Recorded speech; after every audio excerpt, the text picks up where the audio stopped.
नमस्कार। आज आप बात करेंगे मन को समझो। मन को समझो। सारा खेल मन का है। उसने मुझे डांटा, उसने मुझे मारा। हम सब कैसे देखते हैं, मुझे जीत लिया, मेरा लूट लिया। जो ऐसी गांठ मन में नहीं बनाए रखते उनका वैर शांत हो जाता है।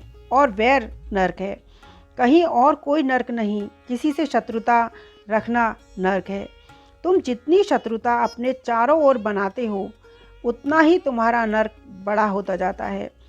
तुम जितनी मित्रता अपने चारों तरफ बनाते हो उतना स्वर्ग में जीते हो।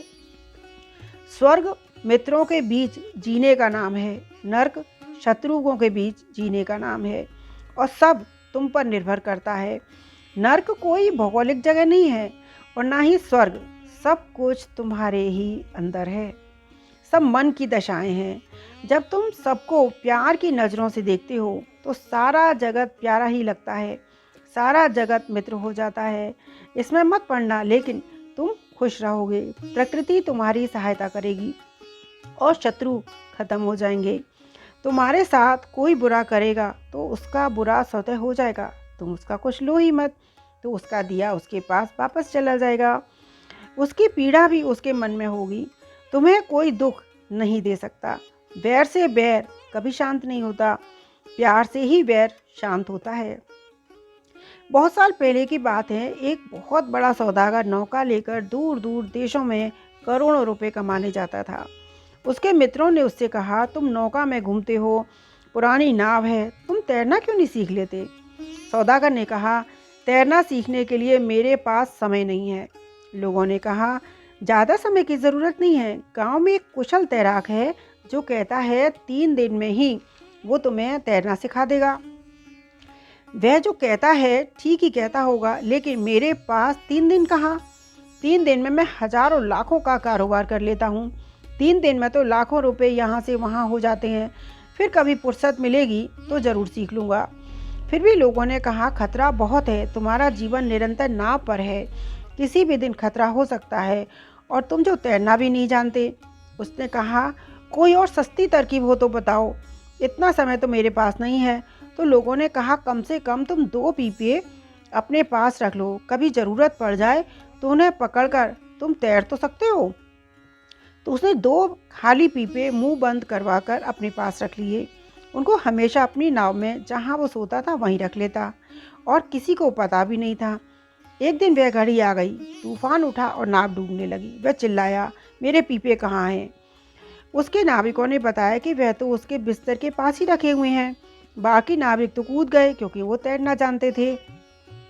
वह अपने पीपों के पास आया। 2 खाली पीपे वहाँ थे जो उसके तैरने के लिए रखे थे, और लेकिन 2 स्वर्ण मुद्राओं से भरे पीपे भी थे। उन्हें जब कमा कर ला रहा था, उसका मन डामाडोल होने लगा। वो कौन से पीपे लेकर कूदे, सोने से भरे या खाली? फिर उसने देखा कि नाव डूबने वाली है। खाली पीपे लेकर कूदने से क्या होगा? उसने अपने सोने से भरे पीपे लिए और कूद गया। अब सौदागर का क्या हुआ? सोचिए, वो कितना नीचे गिरा होगा, डूबा होगा। ये इंसान का मन है, जहाँ वो इसे लगाए रखता है अंत में वहीं पड़ा रह जाता है। वह तैरने के लिए समय नहीं निकाल पाया, नाव डूबने के लिए उसे समय भी नहीं मिला। मौका भी वह खाली पीपे लेकर कूद सकता था, तो भी वो सोने से भरे पीपे लेकर कूद गया। यही इंसान का हाल है। क्या इंसान अपने मन को समझने के लिए समय निकाल पाता है? इंसान कभी व्यापार संभालने में, कभी मकान, कभी परिवार। उसे लगता है उसके बिना सब चौपट हो जाएगा, और इसी में वो खुद चौपट हो जाता है। तैरना कब सीखोगे? संसार सागर में टूटी हुई नाव में बैठे हो। सभी संत महात्मा पुकार कर कह रहे हैं, लेकिन तुम समय नहीं निकालते। यहाँ तक कि खाली पीपे भी नहीं पकड़ते, यानी सत्संग और सेवा। उनको भी तुम अहंकार और दौलत के दिखाने में भरा रखा है, क्योंकि जिनको जीवन भर दिखाए अहंकार और दौलत से भरे होने की आदत होती है, वे एक क्षण भी खाली होने को राजी नहीं होते।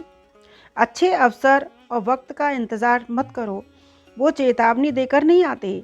उनके लिए हर दम तैयार रहना पड़ता है। अपनी चुनौतियों को सीमित ना करें, अपनी सीमाओं को चुनौती दें। आकाश ही सीमा है, चुनौतियों को स्वीकार करें। अपनी सोच को बदलो। यदि तुम अपनी सोच नहीं बदलोगे तो कुछ भी नहीं बदल सकोगे। हमेशा कुछ अच्छा करें, क्योंकि कुछ मिले या ना मिले, तजुर्बा ज़रूर मिलता है। दूरदर्शी बनो। अहंकार सच नहीं सुनने देता। सच बोलने के लिए हिम्मत चाहिए, परंतु सच सुनने के लिए उससे भी अधिक हिम्मत चाहिए। दूसरों से उम्मीद करना छोड़ दो, यही परेशानी का कारण बनती है। हमारी हार इसमें नहीं है कि कोई दूसरा हमें नहीं पहचानता, हमारी हार तो इसमें है कि हम खुद को ही नहीं पहचान पाते। जरूरी नहीं कि हर ख्वाब पूरा हो, सोचा तो उसे जाता है जो अधूरा हो। जब इंसान के अंदर पद और धन से अहंकार आता है, तब हमारी दिनचर्या से शुरू होता है और मैं पर ही ख़त्म होता है। और हम समझते हैं कि जो हमारे आसपास घूम रहे हैं, कह रहे हैं, वही सत्य है। एक दोस्त ने नई कार खरीदी। उन्होंने उस कार से अपने परिवार के साथ केरल घूमने का लंबा प्रोग्राम बनाया।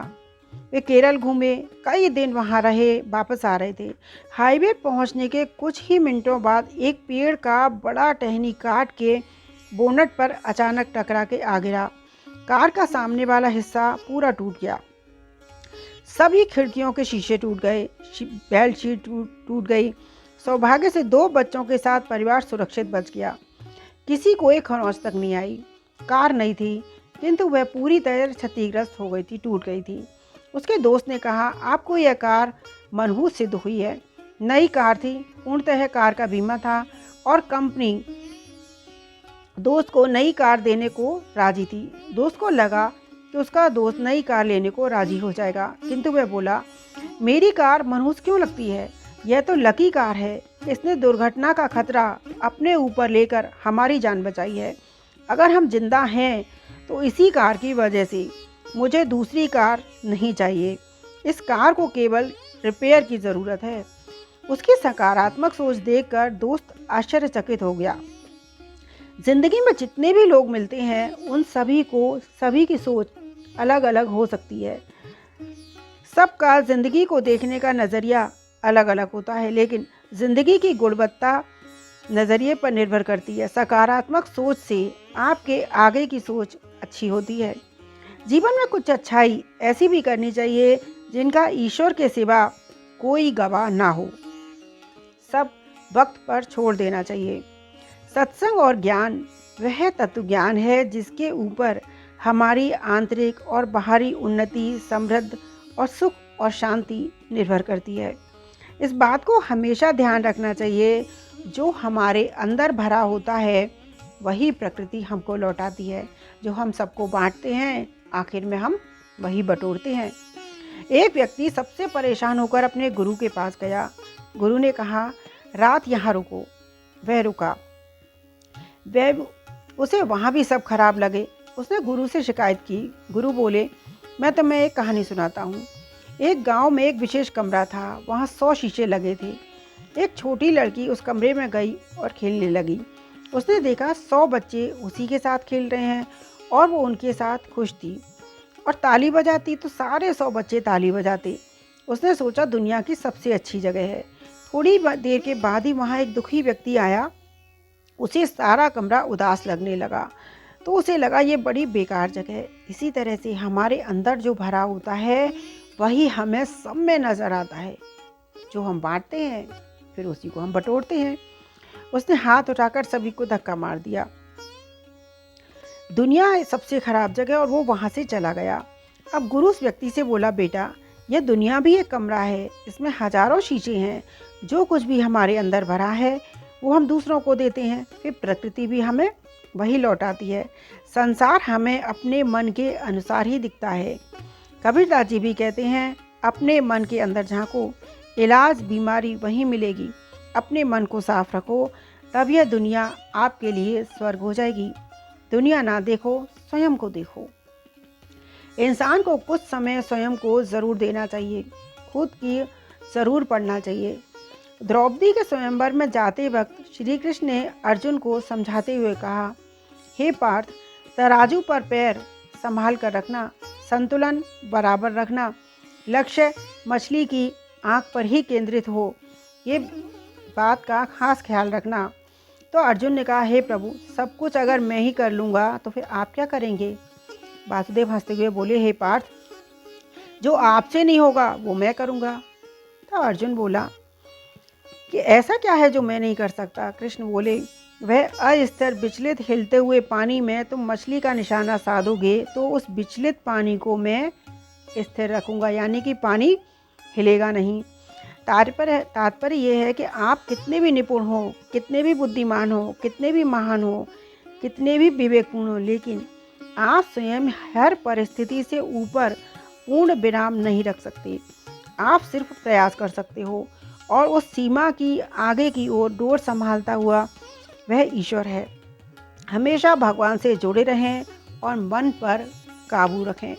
जो इंसान अपने मन पर काबू रखता है वही सबसे तरक्की करता है। अपने मन को समझो, रोज़ अपने मन को पढ़ो, थोड़ा वक्त स्वयं को दो कि हमारा मन कहाँ विचलित हो रहा है, कौन सी ऐसी चीज़ है जो हमें सबसे ज़्यादा विचलित कर रही है, और उस मन को समझो, पढ़ो, तो ये सही रास्ते पर चलेगा। मन को समझो। आज के लिए इतना ही, फिर हम किसी और दिन किसी और विषय पर चर्चा करेंगे।